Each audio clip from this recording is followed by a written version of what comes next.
Hey, Action Mongers. This is Troy Jeffrey Allen here with Action A Go Go. Cruising through Baltimore today, en route to my destination. And I wanted to talk about a problem that Hollywood, I think, has finally solved.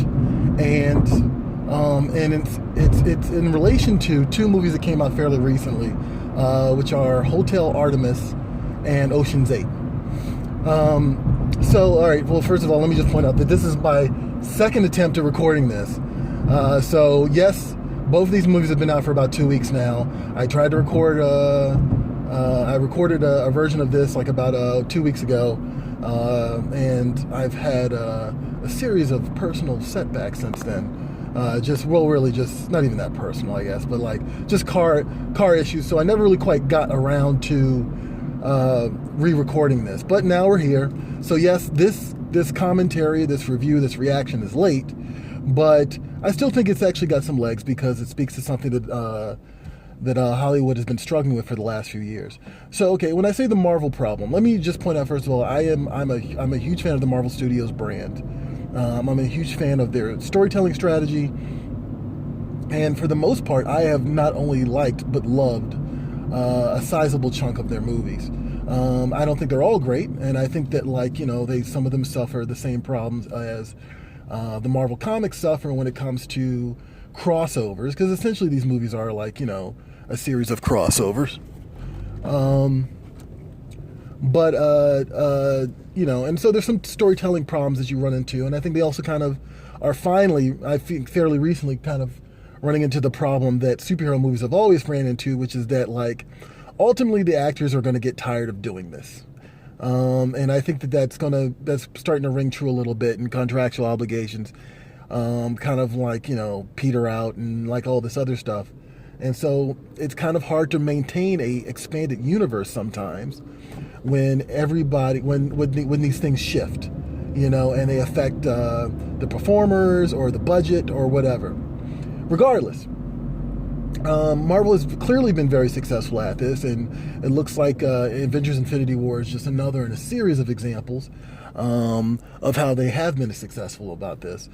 But I think that, like, clearly Hollywood has been trying to duplicate this formula for like the last, like, honestly, since I want to say roughly 2008, maybe a little bit after that. But like pretty much for like the last 10 years, Hollywood has been trying to crack the Marvel nut, you know? And they've tried everything from expanded universes to, you know, and like trying to try their hand at that. And of course, we've gotten the Universal Monster stuff, and the Star Wars stuff, and the DCEU stuff. And, you know, I don't think it's really like, it's, you know, depending on where you stand on these issues, they've either been successful or not successful. And these movies ultimately have not been able to gain the same footing that the Marvel Cinematic Universe has had. Regardless of how you feel about any of these other attempts at expanded universes, they're not as successful as Marvel. And I'll even say the same about this recent crop of Star Wars films. You know, the Star Wars films are successful, you know, and I think that, like, you know, calling something like Solo a flop is kind of overselling it a little bit. But, like, you know, they're not as successful as the Marvel movies. And some of that is by sheer quantity, like the Marvel movies have been around longer than some of the new Star Wars stuff. And some of that, but a lot of that just has to do with, I think, just like methodology. And I think that Hollywood has kind of like stumbled a lot in trying to duplicate the Marvel formula. Like, you know, they tried comic book movies because they thought that's what the hook was, and it wasn't. Then they tried the expanded universe thing, and they thought that was what the hook was, and it really wasn't, you know. And so, like, now Hollywood is trying a third thing, and I think 3 times the charm, right? Because what they're doing is they're realizing that they can apply what I'm going to call the Avengers storytelling model, right? But they can apply it to other properties, to pre-existing properties, or just story. My phone just went off.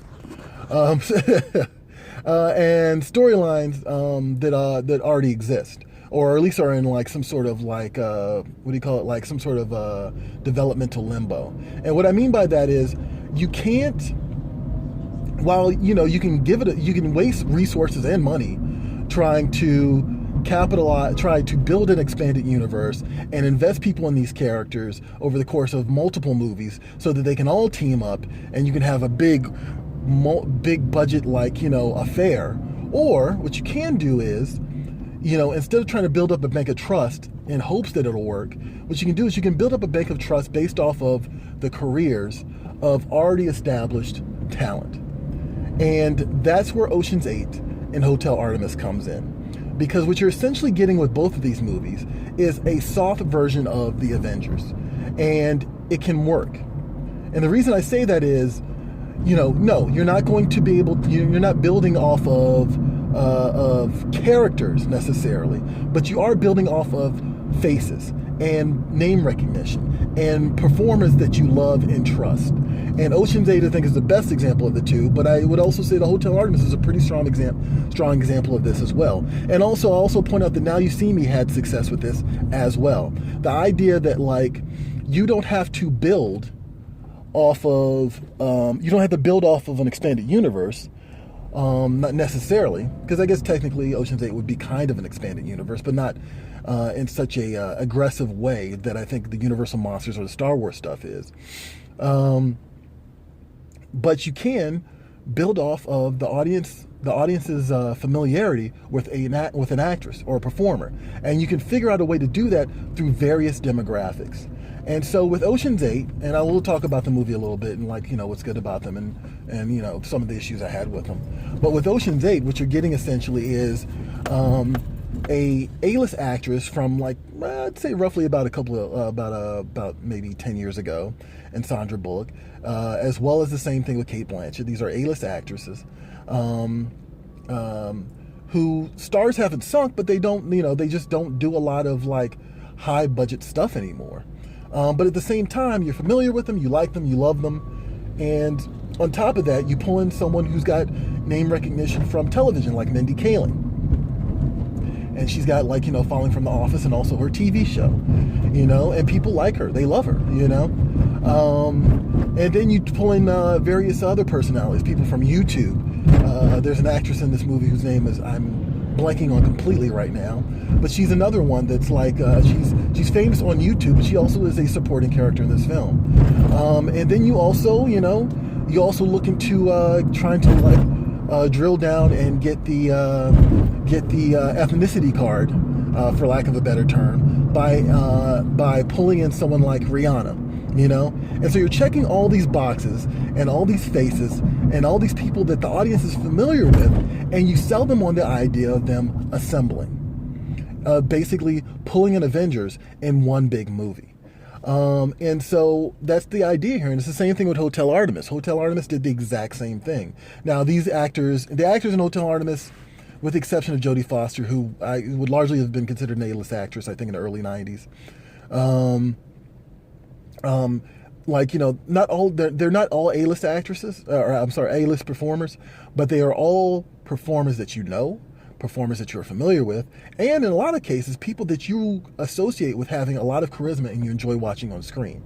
Jodie Foster is, of course, the lead in this film, but you also have Sterling K. Brown, who is the go-to black guy in Hollywood right now, which I'm totally okay with, because the guy is super talented, and he's able to provide all sorts of gravitas to any situation. I mean, he's on this show right now on ABC, whose name I'm blanking on as well, which is very much just a high drama soap opera about cultural differences, basically. And on top of that, he was just in Black Panther as Killmonger's dad, and everything he's in, he just sells it. He just always sells it. And here he is in this movie, and people like him, people recognize him. And again, you're getting the ethnicity card without pandering, right? And on top of that, you got Dave Bautista, who of course is Drax in the Marvel films, so of course he has that recognition going for him. He's also a WWE talent. or former WWE talent, I should say. So he also has that going for him. So you get the action fans and like, you know, the people that like the just like the blockbuster stuff in general on board as well. And you get Sofia Boutella, who's not as big of a star, but she definitely was headlining that Mummy movie from last year, which means to me that Universal had a lot of confidence in her ability as the Mummy, pretty much. I mean, she literally is the title character of that film. And she also made her debut in Kingsman, and I expect she's going to be in a lot more stuff down the line.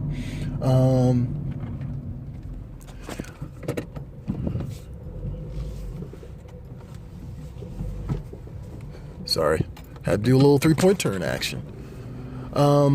And of course, you have Charlie Day, who, of course, is from It's Always Sunny in Philadelphia. You know, I would be hard-pressed to say that he's not always entertaining in everything he's in. And, of course, we know him from Pacific Rim. He's also been in, what's that movie, the Horrible Bosses movies. But again, face recognition, name recognition, familiarity, and like that in itself is enough to sell people on these concepts, whether they're unproven concepts like Hotel Artemis, or proven or extensions of franchises that were kind of dormant, like Ocean's 8.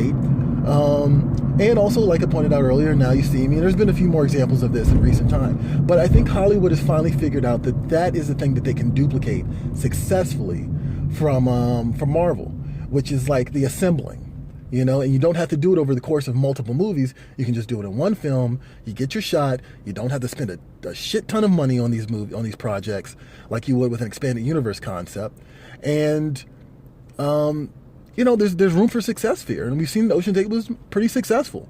And Now You See Me was a sleeper hit. And so let's talk about a little bit about the movies. But that was like the larger idea that I wanted to kind of like kick around with you guys. Is just like, you know, I think Hollywood has kind of finally figured it out. It took them damn near 10 years, but they finally did. So yeah, Ocean's 8. I've seen a lot of people comparing it to Ghostbusters, Answer the Call. This is not that movie. And I think it's kind of unfair to saddle that movie, to compare this movie to that movie. One of my biggest criticisms about like gender and race swapping in entertainment is the idea that like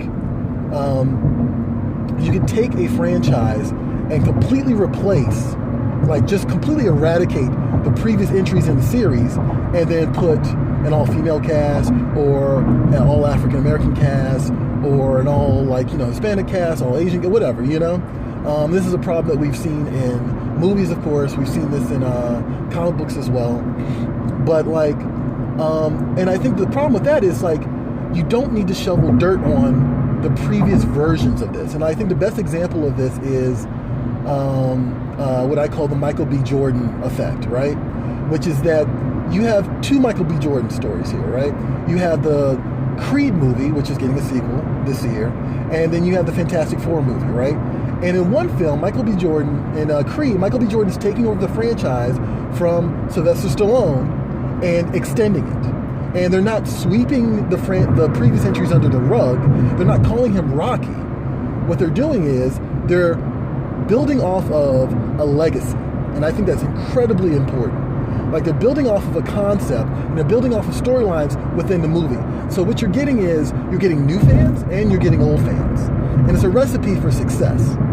Meanwhile, in the Fantastic Four, what they did is, they completely changed a character and cast Michael B. Jordan as Johnny Storm in the Fantastic Four, and made a lot of other changes to that movie, and kind of swept under the rug the core concepts of the Fantastic Four, in hopes of, and I hope you guys can hear me because now I'm on the highway, the core concepts of the Fantastic Four in hopes of just gaining a new audience.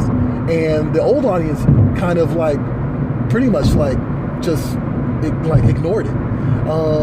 And I think that like there's value in being able to maintain your old audience and your new audience at the same time. And there's money in that. And so I say that all to say that Ocean's 8 does that.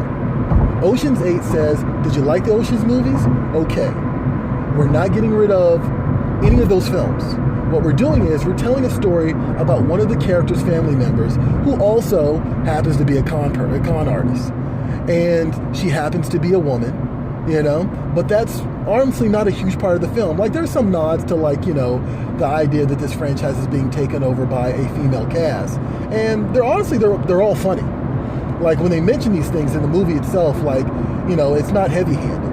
It's just a passing wink and nod, and they kind of move on, because the movie really is just a heist movie. And it succeeds for the most part. I think it makes the mistake that I think a lot of the Ocean's 8 movies have always made, is they kind of go overboard with the twists toward the end.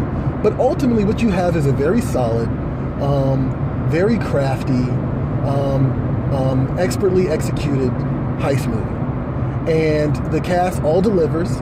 They're all, like, notable. They're all memorable. And most importantly, going back to my idea of the Avengers Assemble concept, all these characters are being played by actresses who are doing their best version of themselves. Like, they're doing the shtick that you like to see them do. Sandra Bullock is being Sandra Bullock. She's being Miss Congeniality, right? Kate Blanchett is being Kate Blanchett. Mindy Kaling is being Mindy Kaling. Even Rihanna, to an extent, is being Rihanna. And so I think that, like, that in itself, Anne Hathaway is almost playing into the stereotype that people have of Anne Hathaway. And so I think it really works for the most part. It's a fun movie. It's not like Ghostbusters 2. Ghostbusters 2 tried to kick over the previous entries of the franchise to make room for something else, and then it thumbed its nose at the audience, the previous audience. And I just think that's a mistake. And I think there's a lot of options that they could have gone with that they didn't. But I think that this movie, Ocean's 8, made it happen. Hotel Artemis is something else entirely. It's not a franchise film. I saw that it hasn't been too well received, I think, by people. I think some of the disappointment, even some of my disappointment, is that it wasn't as action heavy as I had hoped it would be. And now I understand, because, like, Jodie Foster's in the lead, and so, why would you expect it to be an action movie? But also, Sofia Boutella's in it.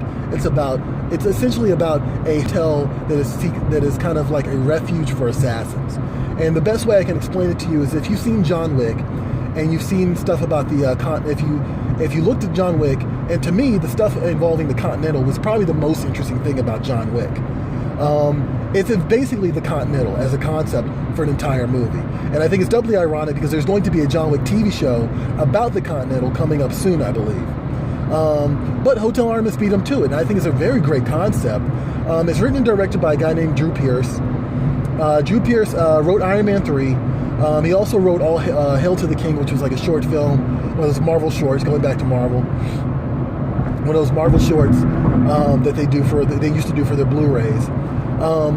And I think it's interesting because there's clearly a craftsmanship, a creative intelligence there that Drew Pearce has, and I'm very curious to see what else he does. This is not the movie that will make his career, but this will be the movie that, like, when people look back on his career, they're going to go, this guy was always talented. And I say that because not only does he get great performance, he gets really, really solid performances out of every actor in this film. And that goes back again to, like, what I said about this Avengers Assemble concept, which is, like, you want to see these actors do the things that you enjoy them doing the most, And so Jodie Foster has this ability to be both stern and amicable. You trust her, but you also kind of like, I wouldn't fuck with her, and so Jodie Foster does that.